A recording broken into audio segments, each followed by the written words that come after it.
Welcome back to Open Minded. Today I'm with a very good friend of mine, Noah. Me and Noah have been on our own sporting journeys, but also our journey together. We ran the Loch Ness Marathon September 2024, so we've got our own sporting journey, but today we're going to dive into Noah's mind. So the first thing I'd ask you, brother, is do you feel like sport makes you a better person, and why is that, if it does? Yeah, no doubt that sport makes me a better person.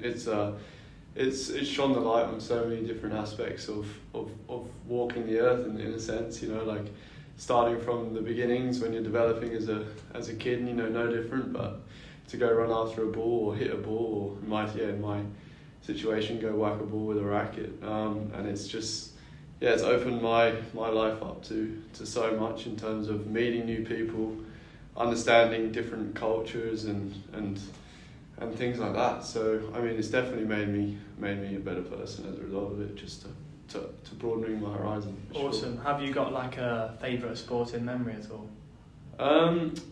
Favourite sporting memory?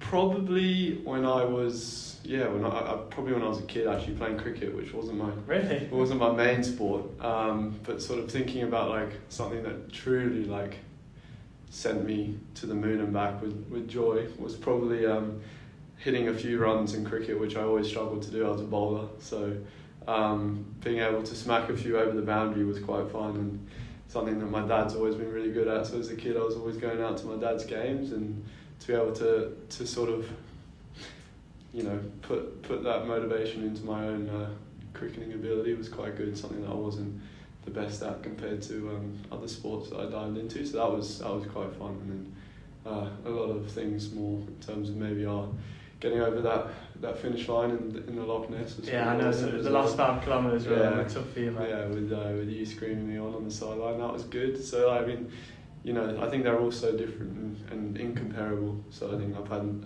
so many amazing times. Nice, mate. In terms of your sporting life right now, is there anything you're trying to improve, anything you're being open to working on? Yeah, hugely. I think the mental side of things.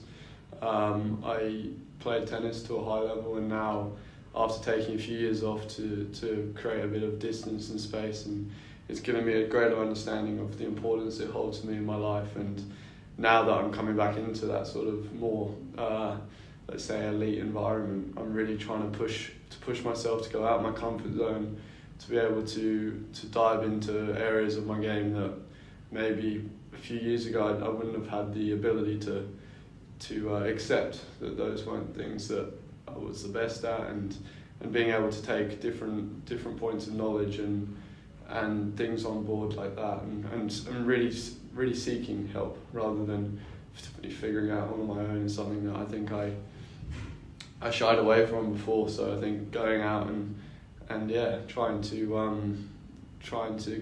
get the most out of all the opportunities and support networks around me is hugely important for any aspect of life, but especially in my sport at the moment. In terms of tennis, it's all on you out there. So I think developing techniques, understanding a bit more awareness of who I am, my identity and values that make me tick on court, which is then just going to keep the motivation and fire burning to come back even stronger, for sure. Awesome, mate. You spoke about techniques. I know you're doing your dissertation on mindfulness. Yeah. What's your relationship with that? Yeah, so it's something that I'm trying to grow. I'm trying to articulate myself in terms of what works best for me. So it's a lot of trial and error at the moment. I've always been really interested, but I've never gone in maybe 100% out of the blocks. I've sort of done it and then fallen back into natural ways of going about things, because it's easier taking the easier route out, because it's really tricky. It's really tricky to stay committed and work with those maybe unwanted things that come up when you sit in a moment of stillness. So I'm using it right now in terms of a competitive sense to try and get an edge to calm the mind and figure out what I can do better on court in terms of giving myself a bit more clarity, but then also just on a day-to-day basis. So doing my research on it is really interesting, because everyone sort of reacts and uses different techniques and different ways to calm themselves and to get the most out of their optimal performance, which everyone has. Everyone's talented at one thing in life. You've all got it. You've all got that one thing that you can shine at, and it's knowing that that skill is always going to be there. It's just about bringing it in, painting it, basically bringing it into reality. Awesome, mate. Finally, what are some future goals that you're setting for yourself? Yeah, future goals. I think just giving it 100% in everything that I'm doing.